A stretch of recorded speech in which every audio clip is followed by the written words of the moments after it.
Raisena hills की race में द्रौपदी मुर्मू ने ऐतिहासिक जीत हासिल की है। नेशनल डेमोक्रेटिक अलायंस की कैंडिडेट द्रौपदी मुर्मू को 64% वोट मिले हैं और ऑपोजिशन के कैंडिडेट यशवंत सिन्हा को मात्र 36% वोट मिले हैं। 25 जुलाई 2022 को वह राष्ट्रपति पद की शपथ लेंगी और इसी के साथ वह देश की 15वीं राष्ट्रपति बन जाएंगी। नमस्कार दोस्तों, मैं हूं बलराज सिंह, लेकर आया हूं द्रौपदी मुर्मू के राष्ट्रपति पद तक पहुंचने की पूरी कहानी। तो चलिए शुरू करते हैं। द्रौपदी मुर्मू का जन्म 20 जून 1958 का है। राष्ट्रपति का चुनाव जीतने के साथ ही उन्होंने सबसे बड़ा कीर्तिमान अपने नाम कर लिया है। आज़ाद भारत में जन्म लेने वाली भारत की पहली राष्ट्रपति।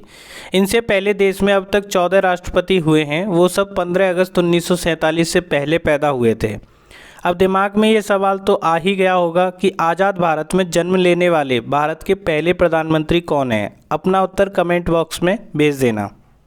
25 जुलाई को राष्ट्रपति पद की शपथ लेते वक्त द्रौपदी मुर्मू की उम्र 64 साल 1 महीना और 8 दिन हो जाएगी। तो इस हिसाब से हमें मिलने वाला है देश का सबसे युवा राष्ट्रपति।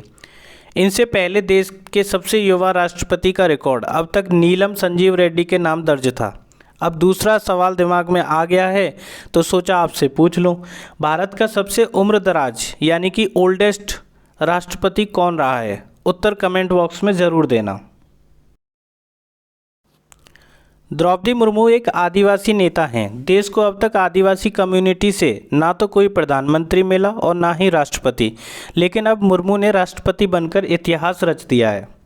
राष्ट्रपति बनने के बाद मुर्मू ने ओडिशा के लिए भी इतिहास रच दिया है।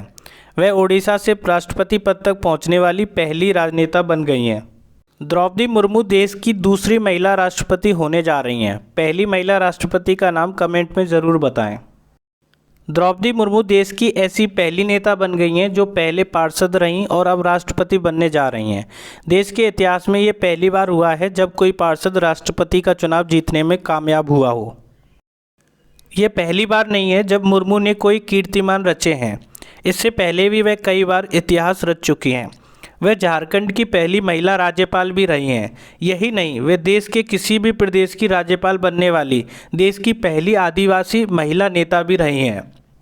आज द्रौपदी मुर्मू जिस मुकाम पर पहुंच गई हैं और जीवन में जो सफलता उन्होंने हासिल की है, इसके बारे में तो सब जान चुके हैं। परंतु इस सफलता को पाने से पहले उन्होंने अपने जीवन में कैसी कैसी परिस्थितियों का सामना किया, ये कोई नहीं जानता। आज मैं उनके संघर्ष भरे जीवन को संक्षेप में बताने की कोशिश करता हूँ। द्रौपदी मुर्मू का जन्म ओडिशा के एक जिले मयूरभंज में एक स्थाल परिवार में हुआ था। मुर्मू की स्कूली पढ़ाई लिखाई अपने गाँव से ही हुई है। उन्होंने ग्रेजुएशन भुवनेश्वर के एक कॉलेज रामा देवी वुमेंस कॉलेज से की है। कॉलेज के दिनों में उनकी मुलाकात श्यामचरण मुर्मू से हुई थी। बाद में दोनों ने शादी कर ली। उनके 2 बेटे और एक बेटी थी। अभी तक सब ठीक था, परंतु साल 2009 में उनके एक बेटे की मृत्यु हो गई।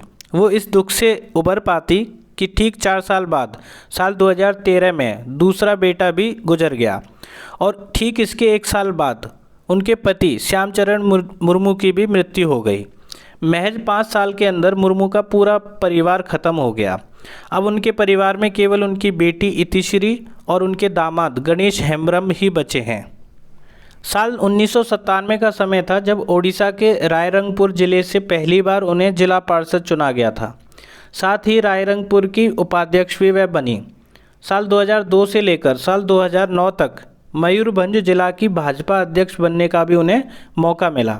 साल 2004 में वह रायरंगपुर विधानसभा से विधायक बनने में भी कामयाब रहीं और साल 2015 में मुर्मू को झारखंड जैसे आदिवासी बहुल राज्य के राज्यपाल के पद को संभालने का भी मौका प्राप्त हुआ। इन्हें एनडीए के द्वारा हाल ही में भारत के अगले राष्ट्रपति के उम्मीदवार के तौर पर घोषित किया गया था।